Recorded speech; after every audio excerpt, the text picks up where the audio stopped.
बिस्मिल्लाहिर्रहमानिर्रहीम। अस्सलाम वालेकुम मेरी प्यारी बहनों, आज आपको मैं सिंपल और इजी फ्रॉक सिखाने लगी हूँ। ये जी इसकी मैंने कटिंग करके कुछ रख ली थी और ये जी छोटी प्लेट के साथ आपको मैं सिखा रही हूँ।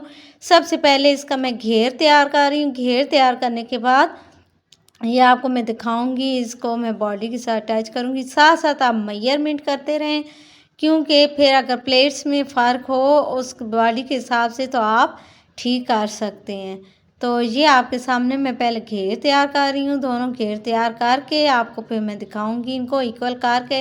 ये दोनों इक्वल हैं और उसके बाद मैंने जो उनसे ये बॉडी की बैक साइड है उसकी पट्टी बना रही हूँ, बटन टेक, और उसको जोड़ लूँगी। उसको जोड़ने के बाद शायद चाय का टाइम हो गया है तो उसको भी इंजॉय करें हम। और ये जी बैक साइड है उसकी मैं सिलाइयाँ लगा रही हूँ। ये हमारे पास बैक साइड की बॉडी का पीस तैयार हो गया है। अभी हम फ्रंट के साथ इसको टच कर रहे हैं, एक बॉडी के पीस को और फिर घेर को, और उसके बाद हम बैक साइड को भी इसी तरह तैयार कर लेंगे। और ये आप बहुत एहतियात से जोड़ें ताकि आपकी प्लेट सारी सही तरीके से बैठ के आए। ये बैक साइड है। अब मैं बैक साइड को तैयार कर रही थी और इसके बाद आपको मैं इन दोनों की फिनिशिंग दिखाऊंगी कैसी आई है। ये देखें जी आपके सामने। अब इसको बैक को और फ्रंट को मैं जोड़ रही हूँ। इसको कंधों से जोड़ देना है इस तरह, और उसके बाद इसकी सिलाइयाँ इधर पक्की भी करनी है। ये इसके बाद जी अब हम बाजू को जोड़ेंगे, और बाजू की आप गहराई थोड़ी सी ज़्यादा रखें, क्योंकि फ्रॉक की अक्सर अगर हम कम रख दें बाजू की साइड से तो वो एक बहुत तंग बाजू बनते हैं, और दूसरा जो उनसे है वो बहुत हट के आते हैं, बॉडी बाहर की तरफ चले जाते हैं, वो बुरे लगते हैं। तो ये जी दोनों तरह से आप बाजू को हम अटैच कर लेंगे। अटैच करने के बाद इसको हम सिंपल सिलाई लगा लेंगे इसकी, और उसके बाद आपको मैं दिखाऊंगी। ये जी देखें आप, यहाँ से थोड़ा सा ये जो बढ़ गया आप ऐसे करें, यहाँ से सिलाई लें और इसको अटैच करना शुरू करें बाजू पे, क्योंकि हमने थोड़े से उधर भी प्लेट्स लगा के डिज़ाइन बनाने, इसलिए मैंने छोड़ दिया है। तो अब इसके बाद जी ये मेरे पास एक शलवार है, शलवार भी उसके साथ साथ हम सिलाई कर रहे थे।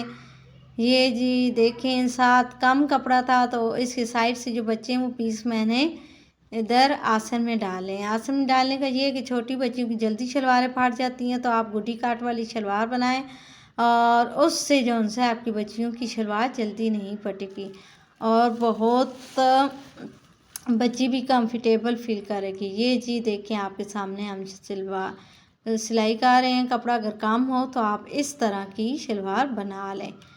तो ये हमने सिलाई लगा दी है। अब हम पांचों की सिलाई लगा रहे हैं। पांचों की लगा के दोनों तरफ से एक जैसा फोल्ड कर रहे हैं एक तरफ, ये करके इसके बाद हम सिलाइयाँ अंदर की लगाएंगे, और अंदर की सिलाइयाँ लगाने के बाद इसको ऊपर हम नेफा भी इसका मोड़ देंगे।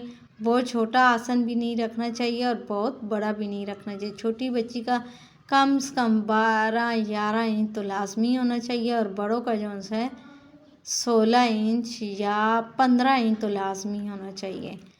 तो ये जी उसके बाद हम ऊपर इसको आप कर लेंगे, इसका सारी ये सिलाइयाँ लगा देंगे। सिलाइयाँ लगाने के बाद ये अब इसका नेफ़ा जो है वो मैं फ़ोल्ड कर रही हूँ। नेफ़ा फ़ोल्ड करने के बाद आपको मैं दिखाऊंगी कि कैसी तैयार हुई है हमारे पास शलवार। तो नेफ़ा जो उनसे आप बहुत अच्छी तरीके से फ़ोल्ड करें, बीच में कोई सिलवट नहीं रहने दें, क्योंकि वो फिर बुरा लगता है।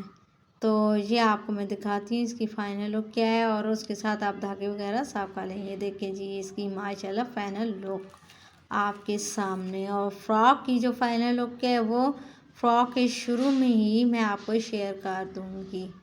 इसी के साथ दीजिए मुझे इजाज़त। अल्लाह हाफ़िज़, और अपनी दुआ में याद रखिएगा।